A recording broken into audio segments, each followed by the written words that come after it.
Level up your game with the Corsair Dark Core RGB Special Edition. The mouse features a trio of connectivity options including 1 millisecond wireless, low latency Bluetooth, or wired connection.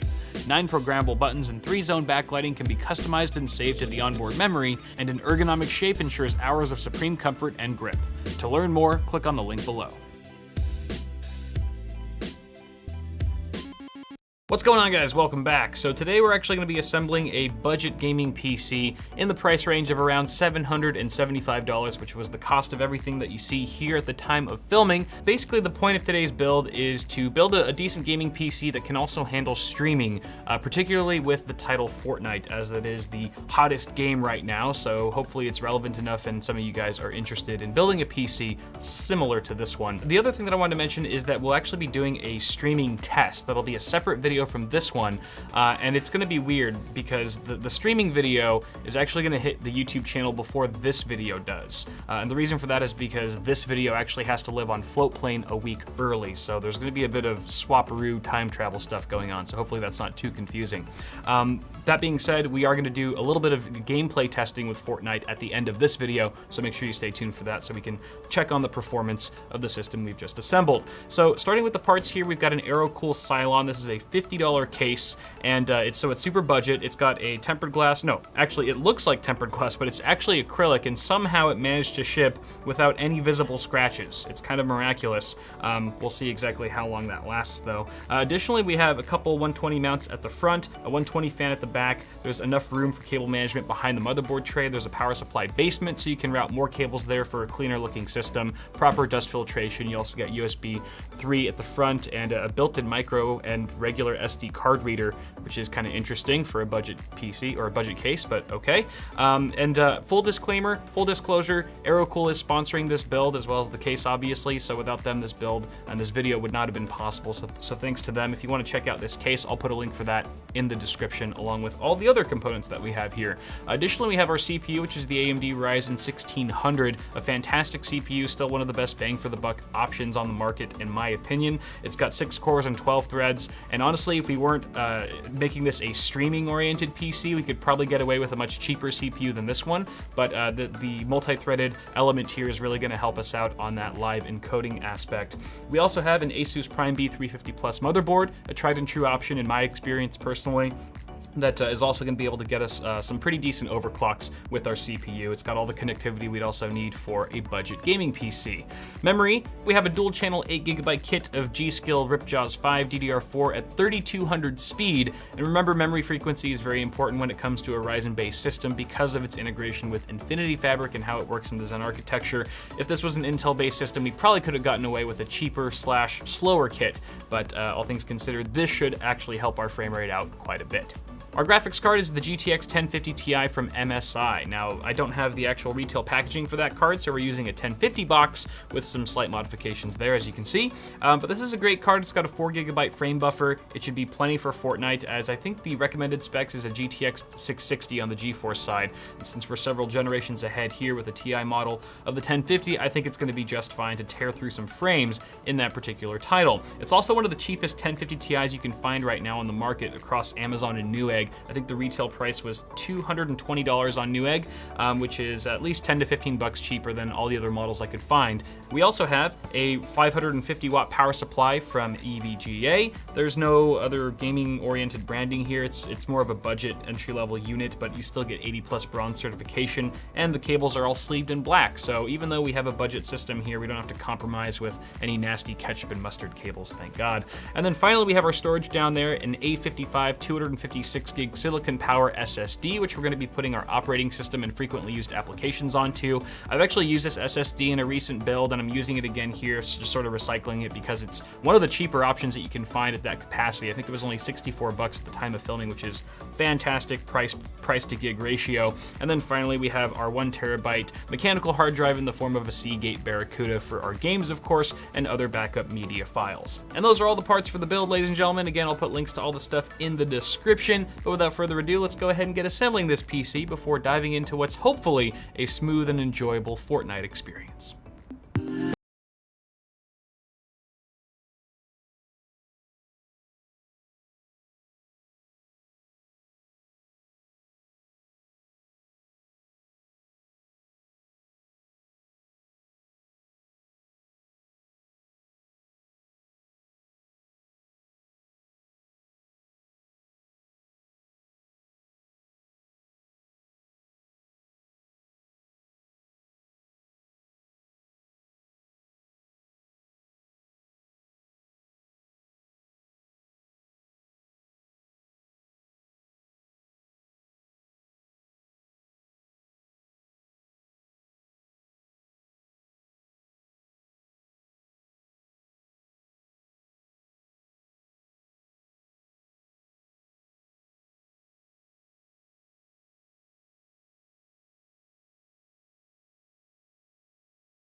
All right, the build is complete. You can see I've already jumped into Fortnite, not wasting any time here, and I've already died. I'm actually spectating one of my squad mates, just a random dude. He's probably much better than I am, so it'll at least be more interesting to watch him than me. And we still get a look at the performance that we're getting on this PC.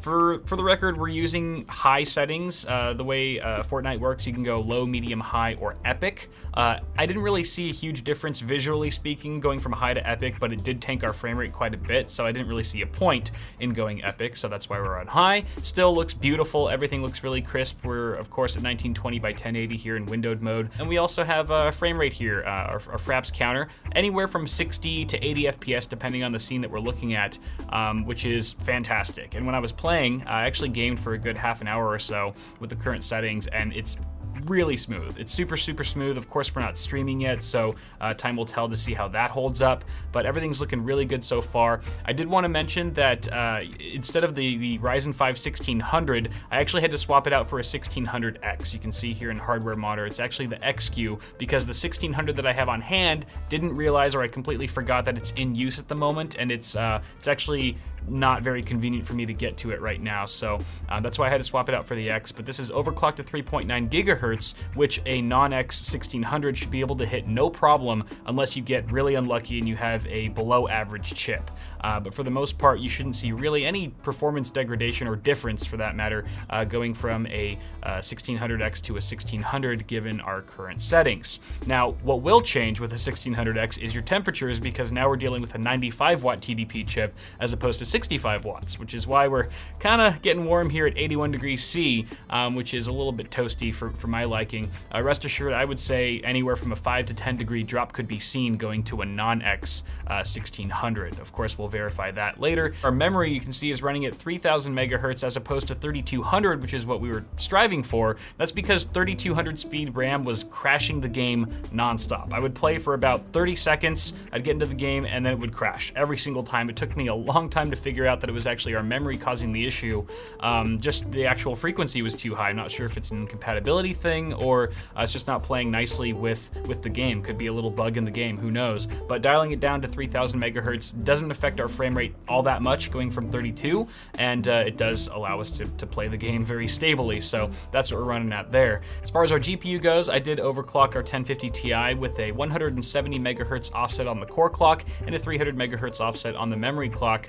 That took us to around 1650-ish megahertz, give or take, kind of is fluctuating there. And then memory speed is at 1752 megahertz. GPU temp is 69 degrees Celsius, which is pretty solid, no red flags there. And it looks like we're eating about 2.5 gigs of VRAM at the moment, so plenty of breathing room there. But wrapping things up here, the system is looking really capable so far. If you're just looking to game with some Fortnite at 1080p, obviously the performance isn't earth-shattering, but it's very playable, very smooth and enjoyable. I think anyone's going to be really happy with this level of performance. Obviously the 1600X is getting a little too hot for my liking. I'm definitely going to be swapping it out for the 1600 when I start streaming, which again, that video should already be up on the channel, just so we don't overheat, but everything else is looking really good. So guys, let me know what you think, if you would do anything differently with the build itself, what you think of the performance so far. I'm sure you guys have an opinion as always. Leave it down below, I'd love to read all about it. Apart from that, guys, toss me a like on the video if you enjoyed it. It always helps, and feel free to get subscribed to the channel for more tech stuff coming at you really soon. You can also check me out on Floatplane if you want to watch my videos a week early without ads for $3 a month. I'll leave a link for that in the video description. Apart from that, thanks again for tuning in. Have yourselves a good one, and I'll see y'all in the next video.